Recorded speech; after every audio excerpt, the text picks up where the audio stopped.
Hi, everybody. My name is Darragh Whelan, and I'm one of the co-founders here of Output Sports. And I'm really delighted to welcome everyone here today for this very exciting webinar, just to give you a feeling of how the next 45 to 60 minutes will go. Basically, I'm going to be doing a quick 5-minute demo of the Output Sports technology. I'm the warm-up act here, basically. And then what will happen is I will pass over to Jo, who is going to give us a quick 10-minute talk around athlete performance testing from her perspective, before Adam Byrne will join us, and he can then talk about it from his perspective and have a really exciting conversation around the same. So I guess with that, let's begin. Output Sports as a whole, it consists of just a really small wearable sensor and a camera phone. And in this system as a whole, it's your set of timing gates, it's a VBT tool, it's a jump assessment tool, a balance testing device, electrical goniometer, rep counting, technique analysis, and more. And just to give you a feel of maybe one or two of the different tests in it and how they operate with it as well, I'm just going to share my screen so you can see both myself and the Output Sports technology.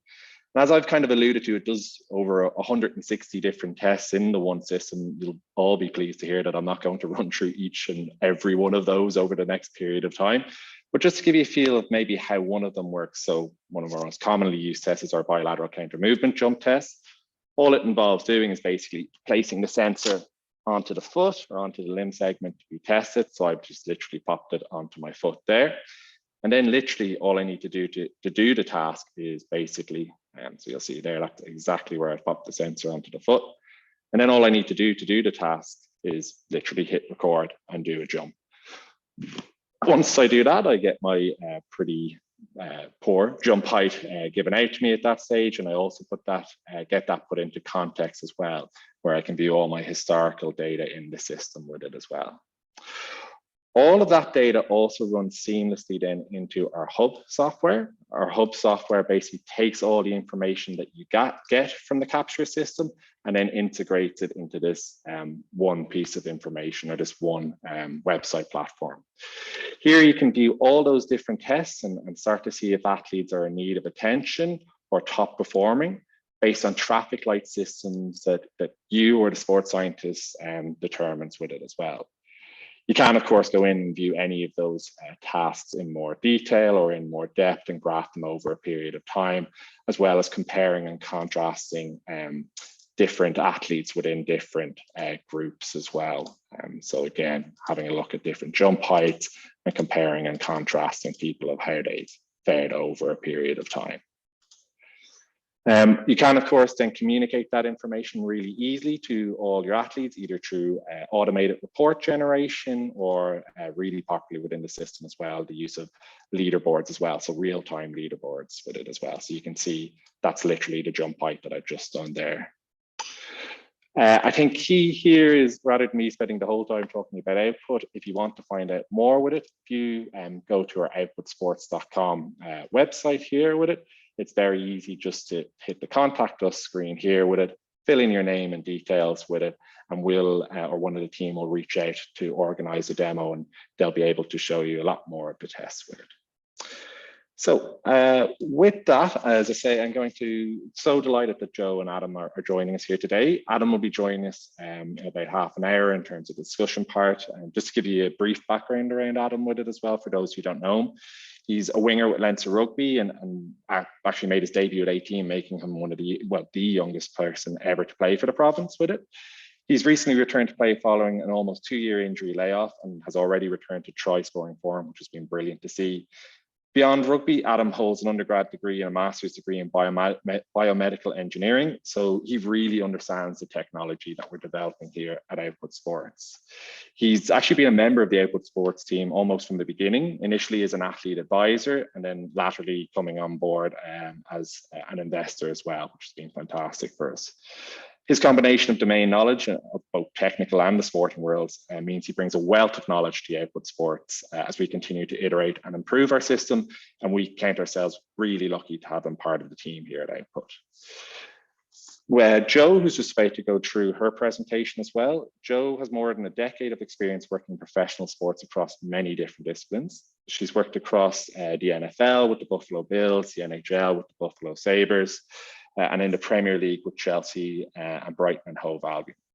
She's passionate about growth, both in herself and others, and strives to develop people through her academic and mentoring projects. You can find out more about her background, her current projects, and her amazing content at globalperformanceinsights.com. And we are really delighted with this background and passion that we were able to recently announce Jo as an advisory board member of Output Sports with it. And we're really looking forward to working with her closely to continue to build the technology and make elite sports science simple and available to all. So with that, I'm going to pass over to Jo, who will run through her talk, and then Adam will join for the conversation. So thank you. Thanks, Dara, and thank you to Output for hosting this event. I'm genuinely excited about it because I think as sports science and sports performance individuals, we spend a lot of time talking about data collection in isolation. So to actually bring the athlete into the conversation, I think is quite unique. I'm going to do a quick introduction, hopefully get the technology correct here. And hopefully you can see that. So has Dara introduced, brief overview of my background. So I'm a sports scientist who's been fortunate to work in multiple different sports. So going from football, then to ice hockey, and then American football, two sports which I had no background in, but obviously charged with implementing data collection processes in those environments. So really had to learn about the sports and what would be suitable. I'm now working as a consultant for my company, Global Performance Insights. And through this venture, I'm really striving to act as an external teammate, whether that's for organizations such as Output or teams or individual practitioners. And I aim to add value to those individuals and organizations through auditing, developing, and delivering solutions. And a lot of this, obviously, given our roles, is around data collection and the implementation of technology. So this is a pretty cool graphic using elastic band balls to demonstrate that from all the data in the world, I think at this point, 90% of the data created was in the last 2 years, and this was back in 2015. So I'm sure that proportion has increased. So we're living in an age of big data, and of course, the same can be said in sport. We have so many data collection processes and technologies available to us that having an intentional approach to how you select, implement, and review your technology processes is really important. As we've already seen from Output and from the demo, even if we then get to a point where we select a specific technology or organization to work with, we then normally have a whole array of tests available to us. And then within each of those tests, we also have a whole multitude of metrics to select from. So it can be quite overwhelming, the amount of data that is available to us as practitioners. Of course, what we want to do with any of this implementation is maximize the value of the data that we're collecting. And some of the ways that I think we can do this is initially recognizing the demands of your sport, not necessarily just transplanting what has been done elsewhere or what you've seen on social media or in other environments, but understand the critical determinants of your sport and therefore how data and information can support that. I think with that, we can summarize that with starting with the end in mind. So what decisions is this information going to support? And linked to that is if the key stakeholders that you're going to be passing information along to make decisions on, then involving them in the process of trialing and integrating this information can be a really good way of trying to maximize the value. Of course, understanding the precision of any technology is a cornerstone of sports science. And then, as I mentioned, I think it's important now, given the amount of data that we have available, to really have a formalized management strategy for your technology and data processes. And that's something I'm helping teams and organizations put together. But of course, it's not just about maximizing the value. And this is a topic I recently spoke about on my blog. I think there are two important dimensions here, not just the value, but the burden that any technology places on both the staff and the athletes, as we'll get into with Adam. Ideally, we are striving for data and technology that provides high value with low burden. We may also want to utilize, to some degree, high value and high burden items, but clearly we are avoiding those low value items. Now, the value and the burden that a particular data collection process has is not innate, it's not fixed. It depends on how you implement it. So as an example, considering a wellness questionnaire, one option we have available is the RESQ Sport Wellness Questionnaire, which has been used in the literature, which has 76 items for the athlete to answer. Compare that with, for this example of this 5-item questionnaire, clearly we've reduced the burden on the athlete by utilizing this approach. Although what we have to then be careful of is not reducing the precision too much, not compromising on the precision too much in order to improve the burden.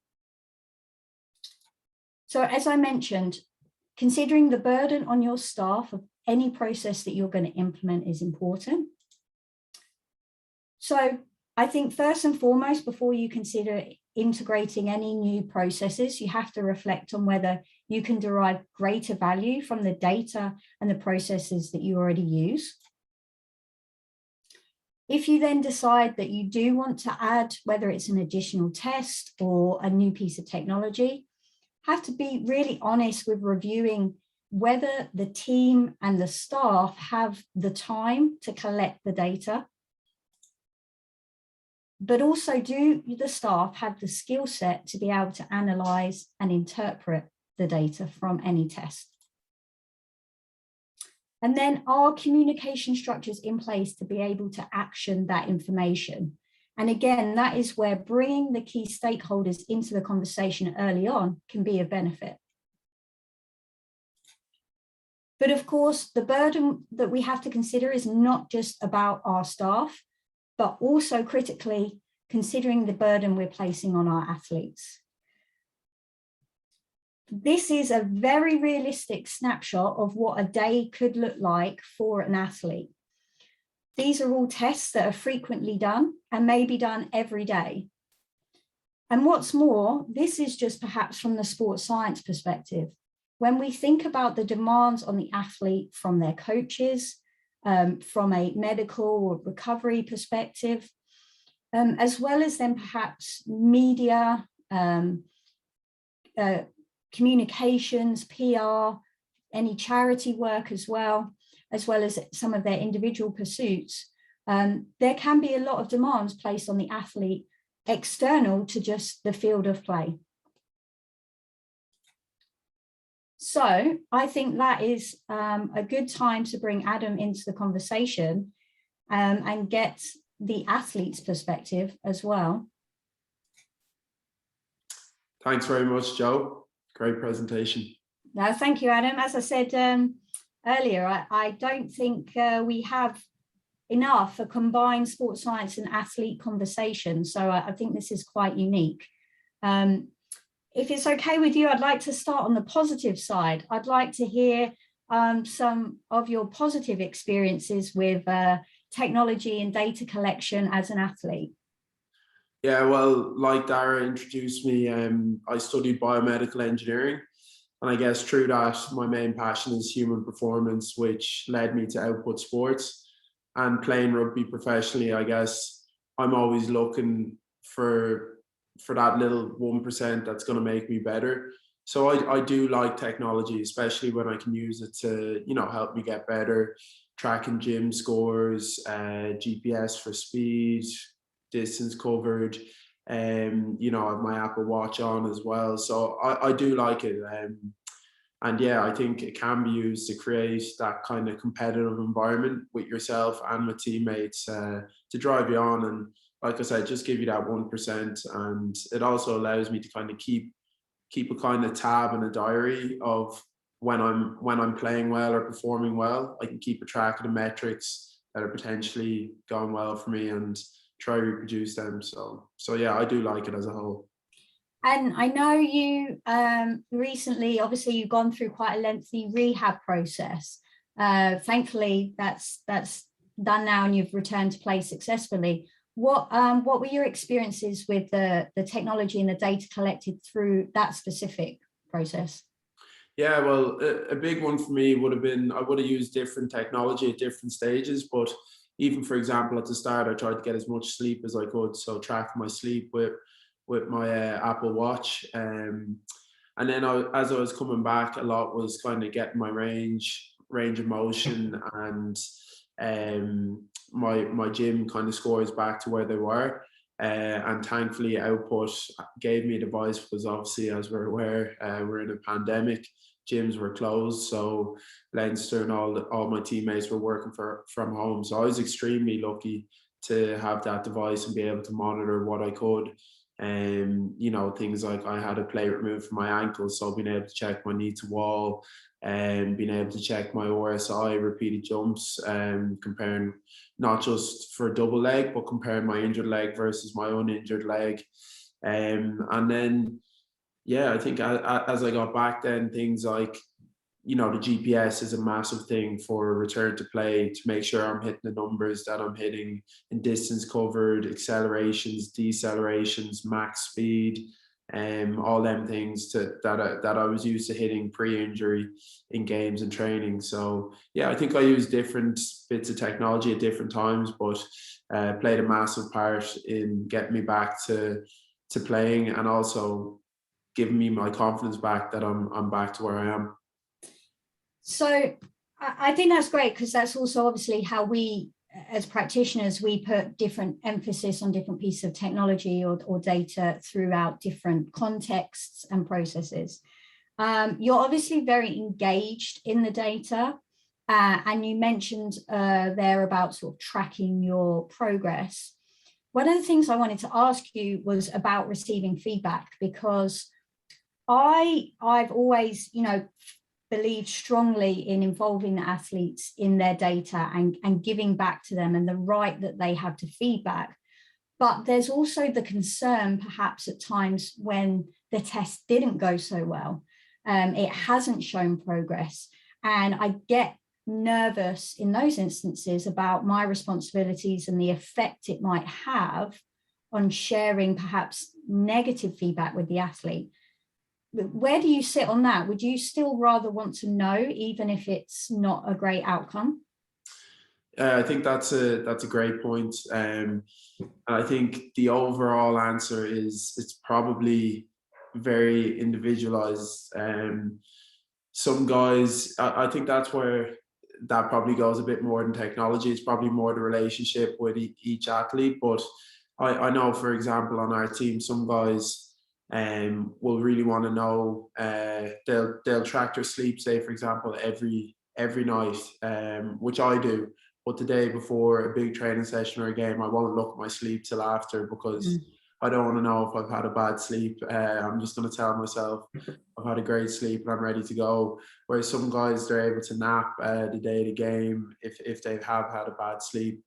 And yeah, I think it does fall in. I think it's very individualized. Some guys, they'll get a kick up the hole if sorry, excuse my French, but if their numbers are down, and it'll recreate a positive reaction. Whereas other guys, you know, you can see them dip their head, and it just might not be the best timing to give them the data. So I think timing is the main point, because I think they have to get the data to learn and to get better, but how you deliver it and when you deliver it is individualized and the most important.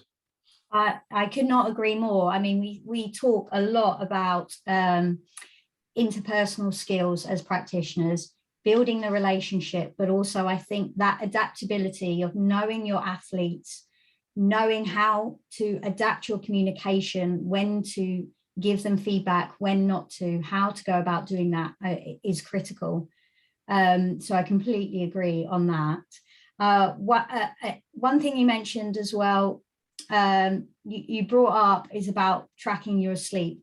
And we're seeing now with wearable devices that athletes have more access to other devices and more control perhaps over their data. And again, I get concerned when there are other devices available, and often these devices have questionable precision, and they also try to, like you say, you said about the sleep feedback, and I like your approach of not looking at it yourself. They also try to package up a complex construct like recovery into a single number. And I've hated the times when athletes have come in and told me, oh, I'm only 37% recovered today according to my watch. But of course, we also can't overstep the mark by saying you can't wear that, you know, don't wear that, don't do this. So how would you suggest from your perspective that we as practitioners go about that situation? Yeah, I agree with you. I'm not a major fan of Whoop. For example, I don't mean to single them out, but I just think it's too subjective. I think I've been involved in engineering and professional sports long enough now to I just feel I like something a little bit more objective. I wear my Apple Watch mainly for the time, to give me my golf numbers as well, but I don't read too much into it. At the end of the day, it's about how I feel. So that's at the end of the day the biggest thing for me, how I actually feel.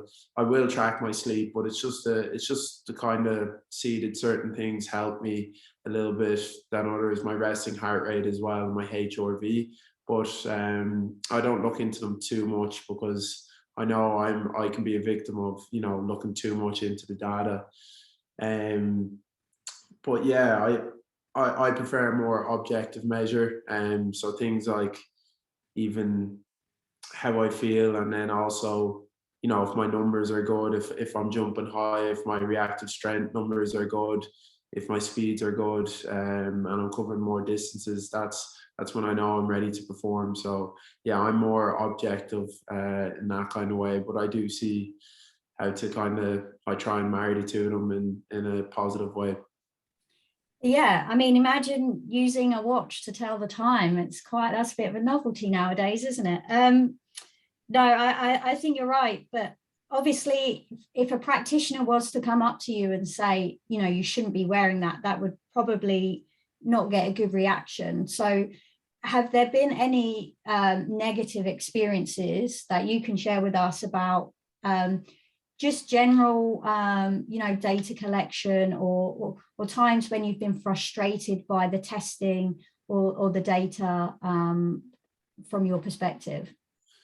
Well, I think the biggest thing for me, particularly when I was younger, was you're doing things like monitoring in the morning. I seen on your presentation, I do every single one of them things we do nearly daily.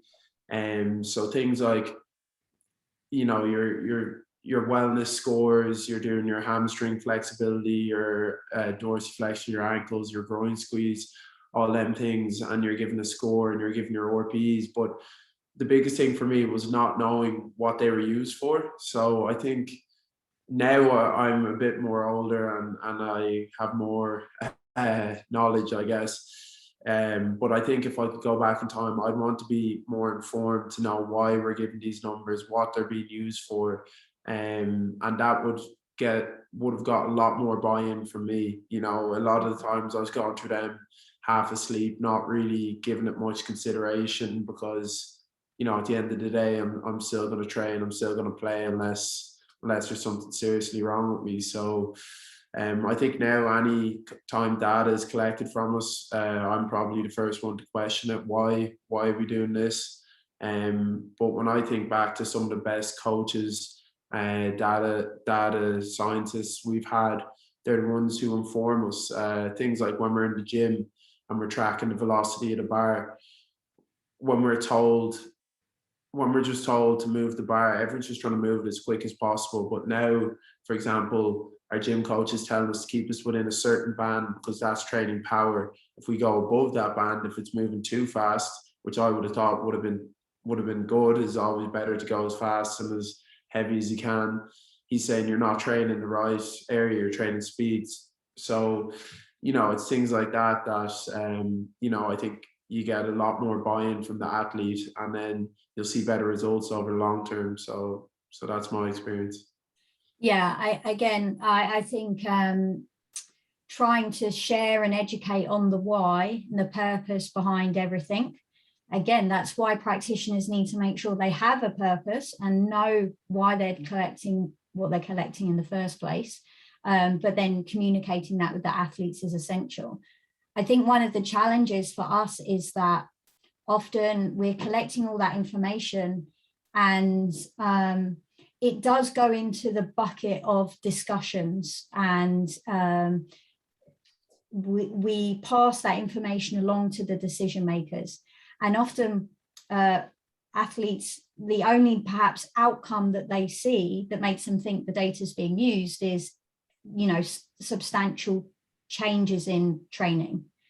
But sometimes there are smaller tweaks, maybe reps or minutes are changed, perhaps the gym program is adjusted, perhaps recommendations are made by the sports science and sports performance team that the coaches choose for whatever reason. For, you know, I'm sure they have their reasons from a technical and tactical perspective. They may not go with those recommendations. So I think one of the challenges we have is that we are using that data and we are making recommendations based on it, but it doesn't always translate to big outcomes that the athletes can kind of see. Does that make sense? That makes complete sense. And I think if that was explained by yourself back when I was a little bit younger, you know, it would have got a lot more buy-in from me, and I think a lot more of my teammates as well. And I think as well it goes two ways then, because I think the data is skewed. If people are, I know guys who they thought they just wanted to enter the same numbers each day because that's what, you know, they thought, like, I'll just keep doing that, keep my head down. Whereas obviously that's going to skew the data. Now I know there is subtle changes being made, and that's the thing. I think we'd only be aware of it if it's a drastic change. You're pulled from training from that day, which does happen every now and again. But yeah, I just think being informed, you get a lot more buy-in, and you get more accurate data back, and it works both ways. So yeah. Yeah, and I've definitely experienced the you know, when an athlete maybe is trying to keep you on your toes and check that someone's actually reading the data. So perhaps, you know, they suddenly put all ones and all bad stuff on the wellness.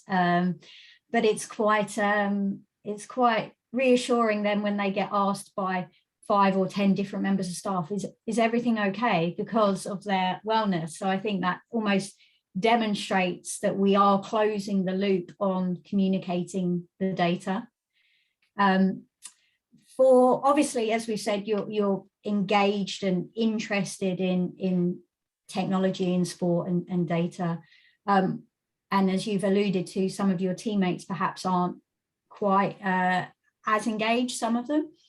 Again, what advice would you have in terms of dealing with the whole spectrum of interest and engagement within a squad of players for practitioners? Yeah, I think, maybe potentially myself and a few others are a bit more nerdy and like their tech a little bit more, or their numbers and the data a little bit more. But at the end of the day, I think when you get to this environment, everyone's a professional athlete, everyone wants to be their best. And we're all in high performing environments at that level. So, and I think the one thing that is common to everyone is that we're all competitors and we all want to compete. So I think that's how I go about doing it, just explaining that it's for you to get better, it's for you to improve as an athlete and to be your best. And if you do have to go that other level, throughout the year and throughout preseason, for example, we're always competing against each other, whether that's in the gym, it's in fitness tests. So keeping it something like that, keeping it fun, keeping it competitive, and I think that really gets the best from everyone. So yeah. Yeah, I think you're right that often they're a tool for increasing competition, right? And not always the case that more is better, as you demonstrated with the VBT, but often leaderboards can help reinforce that culture of competition and motivation. Are there any tests that you're always coming out on top of and on the leaderboards? Oh, I think I'm probably, I like to be steady Eddie around there. I'm trying to think. I like my cleans in the back, so I'd probably be a bigger back. So maybe my strength scores are pretty good in that, bench, cleans, things like that. But that's definitely not the fittest anyway. But no, yeah, strength I'd say probably my bench press, my squat, and cleans. I'm up there thereabouts. And thinking ahead in terms of the future, obviously we are seeing, technology is constantly evolving.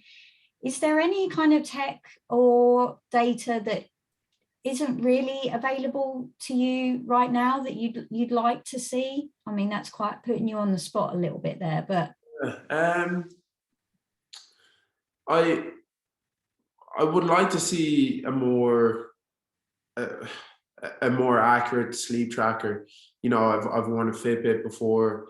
I have an Apple Watch now. With the Apple Watch, there's probably 10 or more different sleep tracking apps. Whoop as well. I've my mate has worn a Whoop with an Apple Watch and a Fitbit, and each of them are given different. The breakdown of the sleep cycles. They're also given different sleep times, when you fall asleep, when you wake up.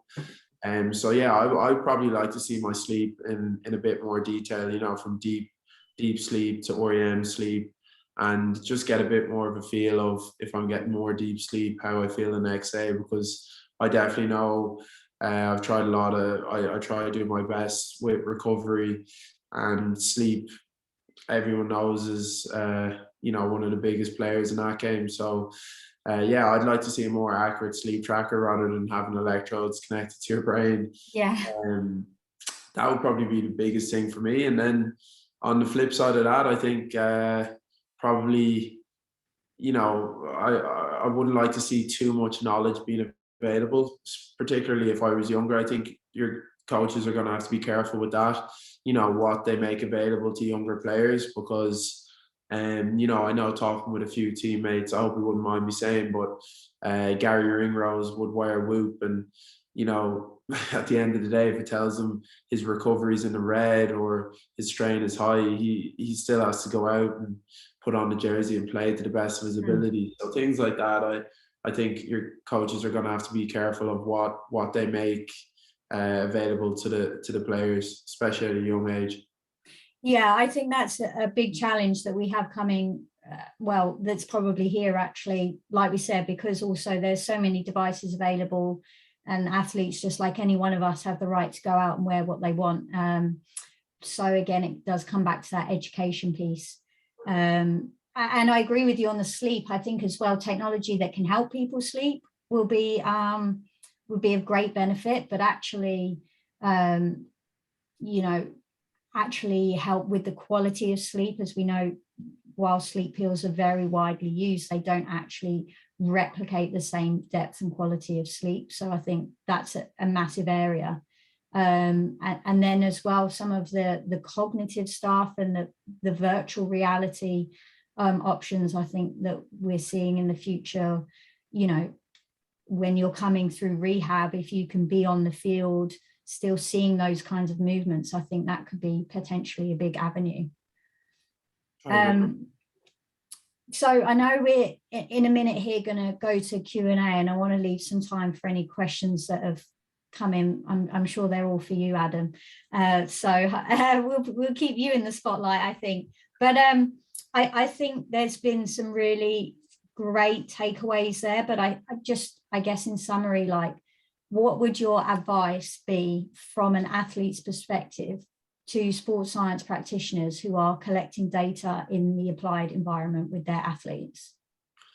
The biggest advice I would give is just to take the time to inform the athletes of why you're collecting the data and what it's going to do for them. I think, you know, like I alluded to earlier, the best coaches I can think of is, and we still do it in Leinster now today, pre-gym sessions, we'll have a quick 2-minute brief presentation, and we'll know why we're lifting within these certain brackets or these certain weights. And then I think you just get a lot more buy-in. So I think to condense that is just to inform the athletes would be my biggest point. Yeah, I agree. And again, we have spent most of the time talking about interpersonal skills, right? The communication, the relationships, and we just cannot hit that point hard enough. Yes, the sports scientists need to have the skills to be able to analyze, store, interpret the data, but actually the communication piece with both the athletes and the key stakeholders is just essential in the applied setting. Definitely. So awesome. Okay, Dara, over to you. I don't want it to come in the middle. This is so brilliant. So it was. I definitely think we should just make this a monthly session where you guys chat about it, because it's just so interesting and so exciting and so great to hear it from 2 different perspectives as well, which are great. Just a couple of things, Flag. First of all, you can pop any questions that you may have into the chat there, and I can put them to the guys here as well. Just while maybe people are typing up there, I have lots of questions that kind of came out of that, and one of the ones that I kind of would be very interested in is, there's a lot of talk about all the different metrics that were assessed, and obviously one that came up there was sleep, and sleep is obviously something that happens outside of what you would consider the work, inverted commas, if you could ever consider anything work environment for professional athletes. So it doesn't happen in the gym, it doesn't happen on the pitch. I'm just curious, firstly from Adam, from your perspective, about how happy you are sharing that type of data with scientists around that environment with it. And then from Jo as well, how do you then take that information and, you know, process it with what's going on? Because obviously you can imagine in GAA environments where people have full working days with it as well, all of that's going to impact sleep and recovery, or any of the other metrics with it. And even in professional environments, there are things that can happen, such as, you know, golf matches, or, you know, holidays to Spain or anything like that, that can obviously impact on all of that. So yeah, from the athlete perspective, how comfortable are you sharing that type of data? And then from Jo, how do you distill that data down as to being meaningful, and what do you take from that, I guess? Yeah, that's funny enough you mentioned that, because a few of us were talking recently that if Whoop was made you know, something that you had to wear. I know guys have been in it.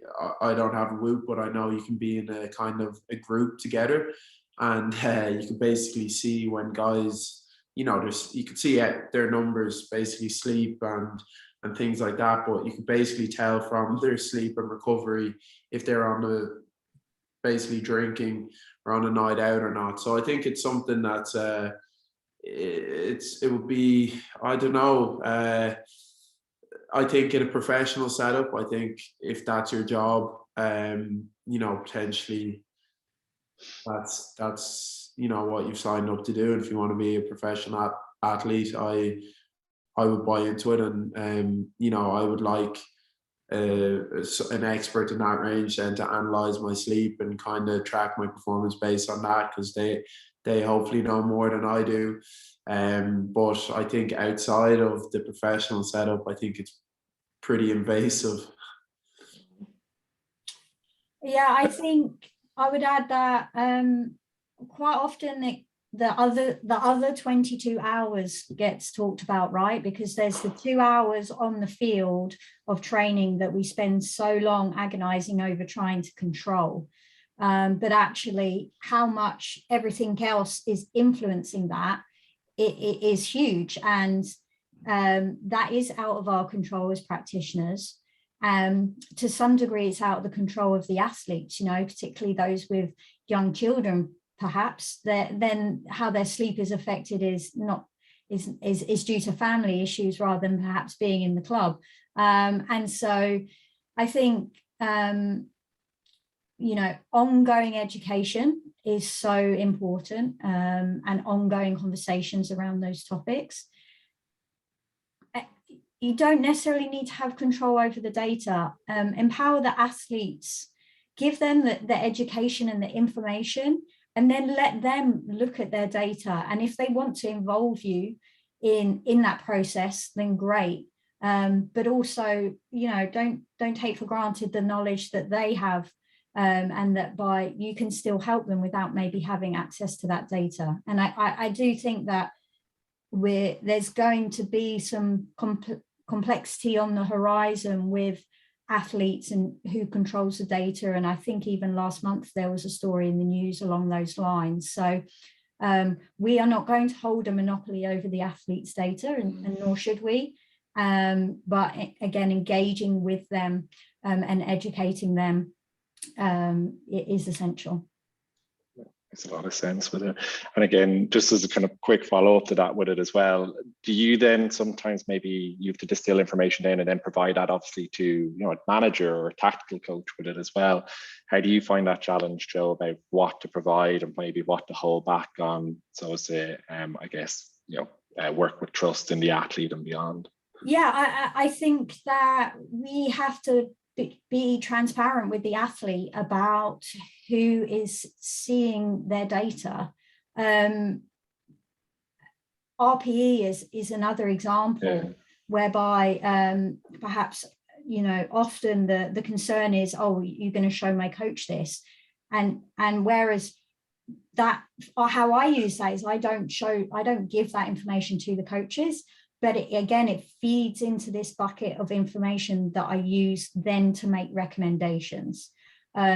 So yeah, I think to build and to maintain the trust with the athlete, you have to be transparent about how we're using the data and who is specifically seeing it.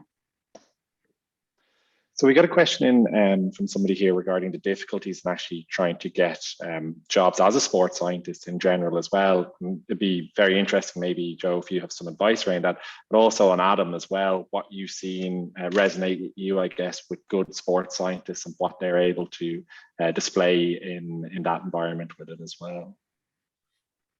So my advice is I mean, obviously it's a difficult competitive industry. There is a lot of supply and less demand for roles, a lot of competition for these roles.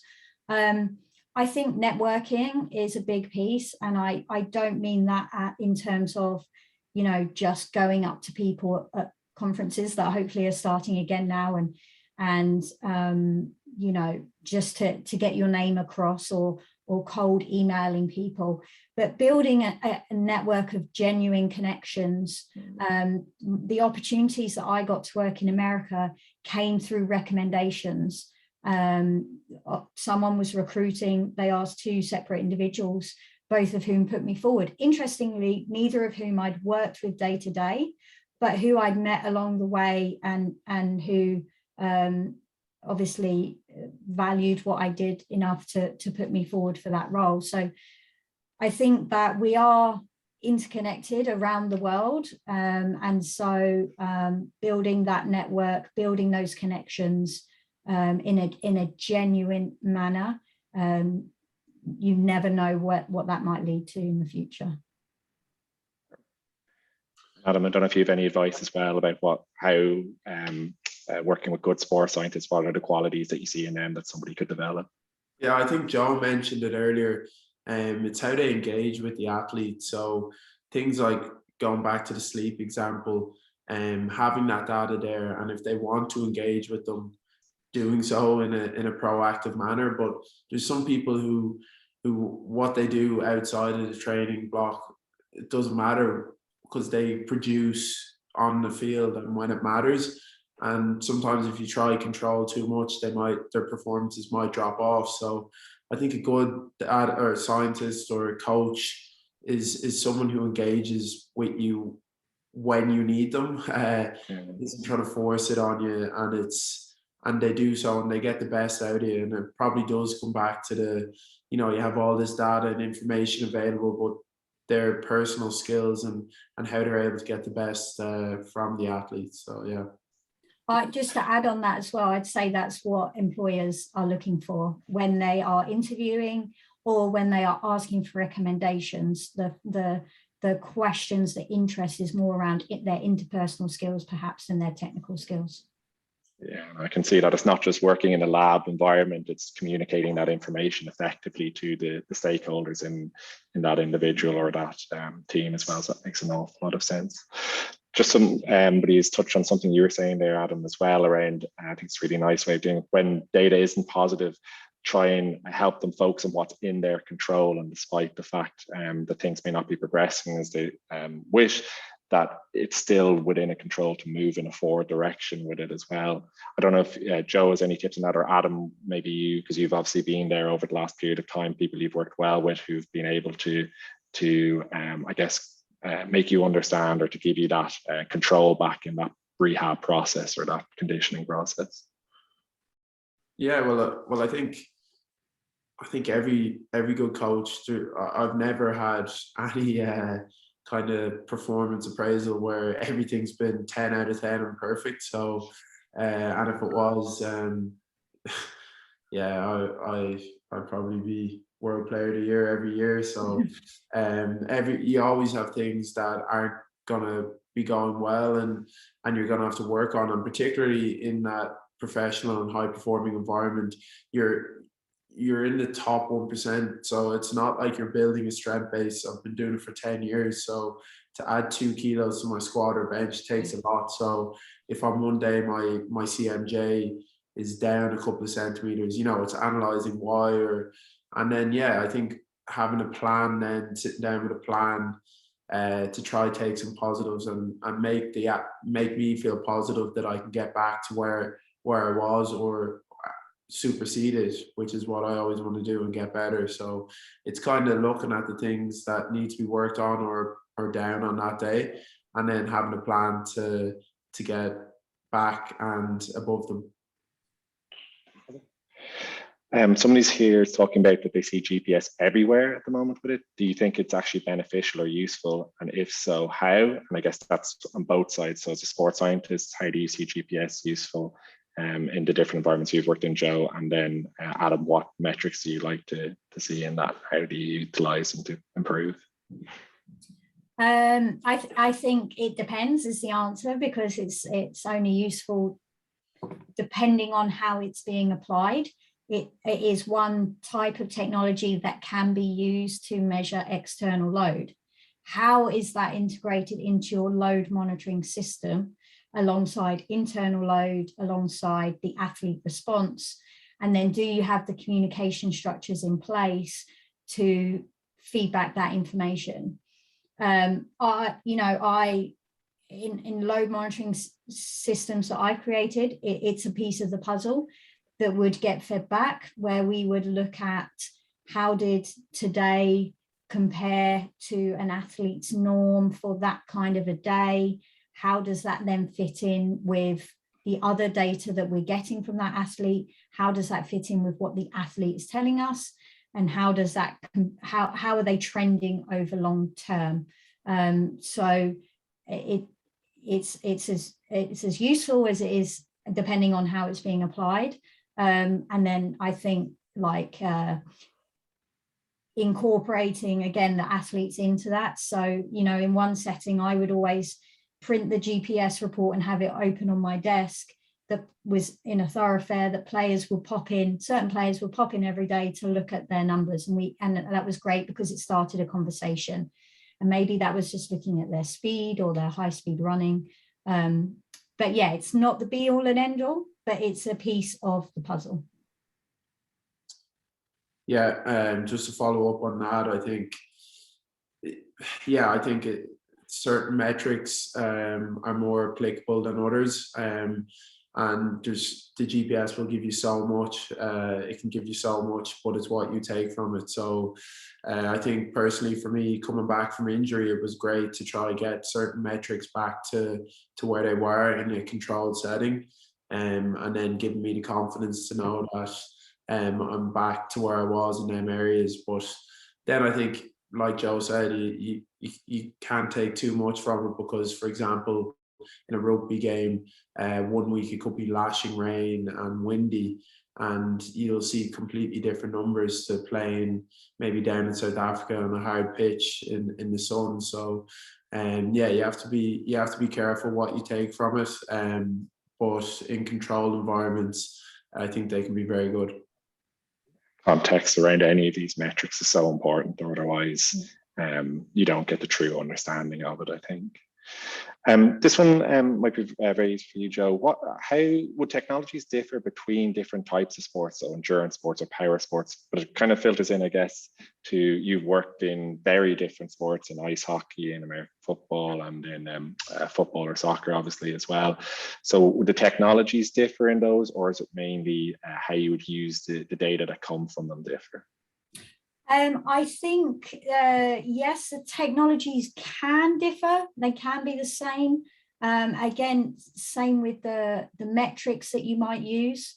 Like you just mentioned, Dara, the context is key. And I'm right. The current blog post, to give you a insight that I'm working on at the moment, is about the importance of translating systems rather than transplanting systems. So there are the scientific principles such as training load and response.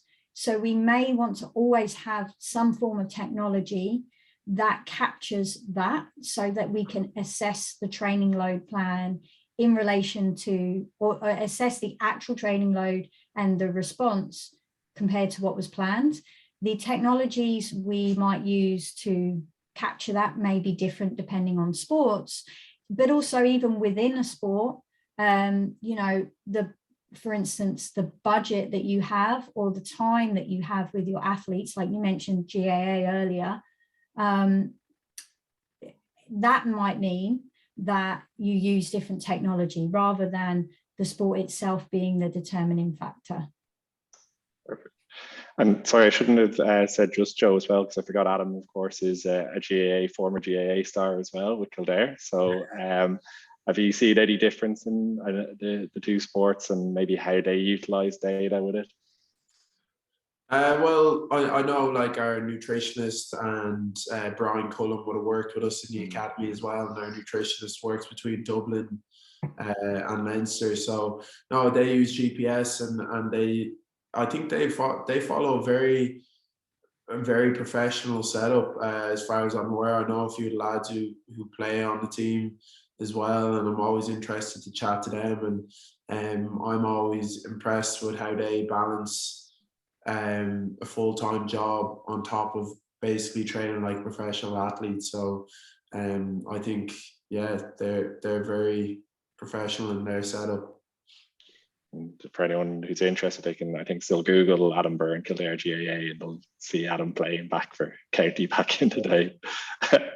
And of course, with all of that, nicely plugged for output is hopefully you can see with the different layers of different tests that we've developed in the system, what we've really tried to do is be sport agnostic across that with it. So provide the data across multiple different sports for practitioners like Joe to interpret and then assess as they see fit with it as well.